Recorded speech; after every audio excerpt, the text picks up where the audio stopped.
मावशी नमस्कार। नमस्कार। भारतीय स्वातंत्र्याच्या अमृत महोत्सवा निमित्तानं आय लव्ह नगर आणि लेट्स अप घेऊन आलेला आहे सहारे जहाँ से अच्छा उपक्रम। ह्या निमित्ताने आम्ही तुमच्याशी साधणार आहोत झटपट संवाद।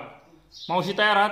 हो। पहिला प्रश्न, आठवणीतील स्वातंत्र्य दिन। माझे मुलं शाळेत जायला लागले तसे मला 15 ऑगस्ट 26 जानेवारी आठवते।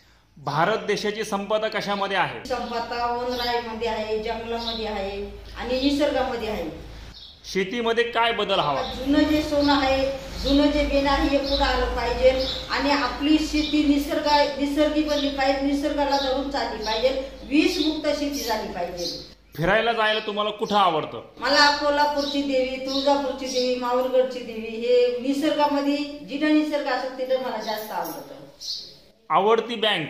आवडती बँक म्हणलं तर माझी DCBI बीज बँक हीच माझी आवडती बँक आहे। आवडता अभिनेता कोणता? माझे वडीलच माझे आवडते हिरो आहेत। ह्या स्वातंत्र्य दिनाचा संकल्प काय? का सगळं विषमुक्त जगं बनलं पाहिजे आणि सगळा भारत देश आपला विषमुक्त झाला पाहिजे। मावशी खूप खूप धन्यवाद। ह्या स्वातंत्र्य दिनाच्या तुम्हाला खूप खूप शुभेच्छा।